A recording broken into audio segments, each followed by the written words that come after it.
నాయకుడు జగన్మోహన్ రెడ్డి గారు ఆదేశాల మేరకు యువత పోరు పెట్టడం జరిగింది.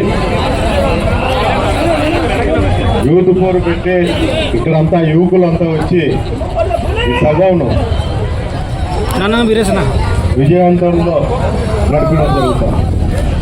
అంతేకాదు 2024లో చంద్రబాబు నాయుడు ప్రచారం వచ్చినప్పుడు సూపర్ 6 అని ప్రజలను మహిళలను అందరినీ కూడా మోసం చేయడం జరిగింది. చేయూత వచ్చి మీ ఇంట్లో ఎంతమంది మహిళలు ఉంటే అంతమంది కూడా ఇస్తామని చెప్పారు. అది బాగా ట్రోల్ అవుతుంది.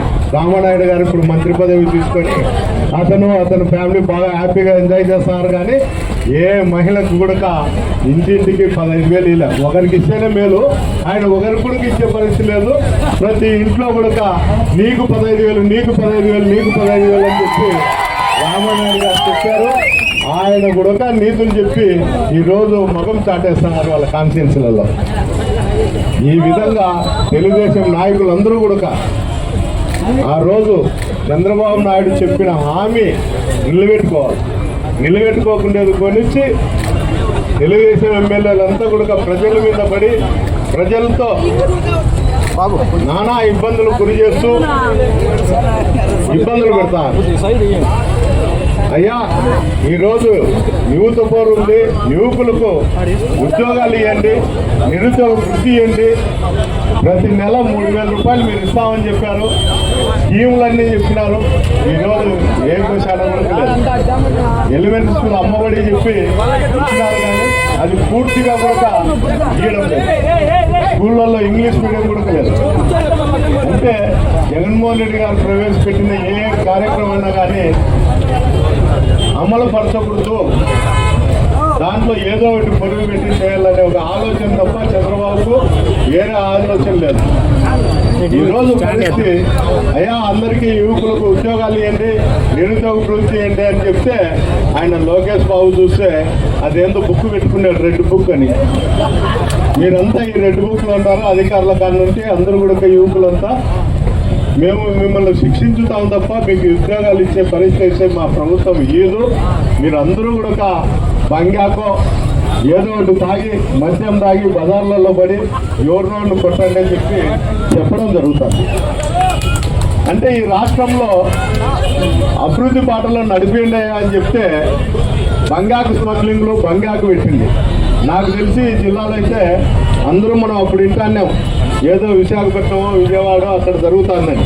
మన జిల్లా కూడా అది ప్రవేశమైంది. ప్రతి ఒక్కరు కూడా ఈ బంగాకి తాగి దొంగతనాలు, దోపిడీలు, దౌర్జన్యాలు చేసే పరిస్థితికి ఏర్పడింది.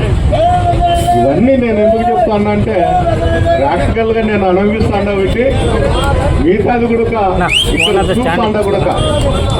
నిన్న గుంటకల్ ఎమ్మెల్యే గారు చెప్తాను, రబ్బర్ రబ్బర్ రబ్బర్ అయ్యా జయరాం గారు, ఈ జిల్లాలో మంచి మంచి నాయకులే పోయినారు. కర్నూలు నుంచి వచ్చి అనంతపురం జిల్లాలోకి వచ్చి ఏదో చంద్రబాబు పుణ్యాన నీకు టికెట్ వచ్చి గెలిచిండొచ్చు, కానీ ఇక్కడ నీ రబ్బరప్పలు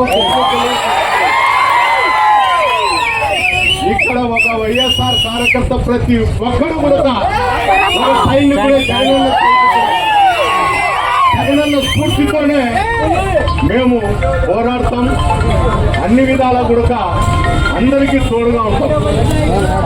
ఎందుకు చెప్తాను అంటే ఈ సందర్భంగా ప్రతి ఒక్క ఎమ్మెల్యే కూడా రెచ్చగొట్టే ధోరణితో పోతున్నారు. కాబట్టి ఈ రెచ్చగొట్టే ధోరణి మానుకోవాలి.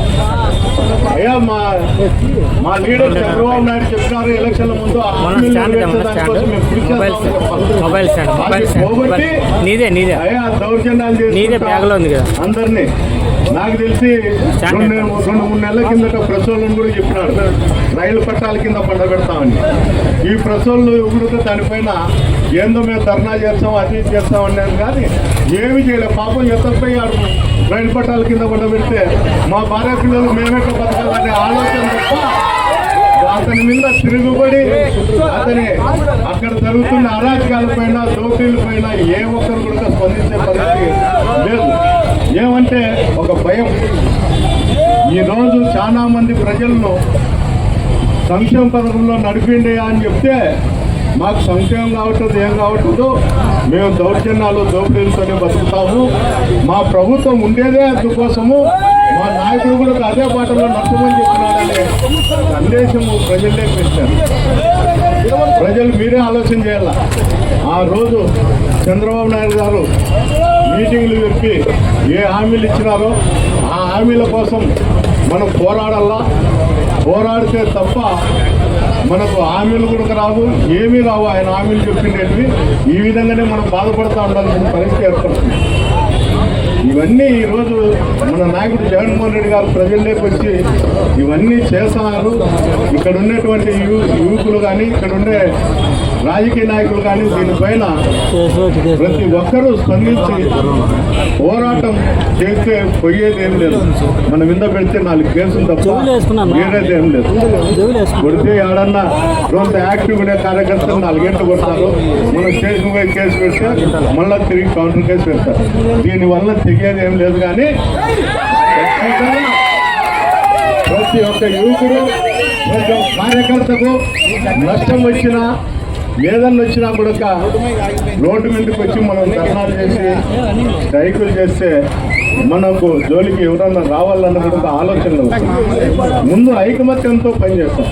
మనకి ఎన్నెన్ని ఉండొచ్చు, కనీసము మన ఆలోచన ప్రకారం ప్రతి ఒక్కరూ ఐకమత్యంతో మనకు నష్టం జరగకోకుండా ధర్నాలు చేస్తే తప్ప మన సంక్షేమ పథకాలు కానీ మన కార్యకర్తలకు జరిగే అన్యాయం పైన కానీ న్యాయం జరుగుతుందని సందర్భంగా తెలియజేస్తూ ఈ అవకాశం ఇచ్చినటువంటి ప్రతి ఒక్కరికి కూడా ధన్యవాదాలు తెలుపుకుంటూ సెలవు.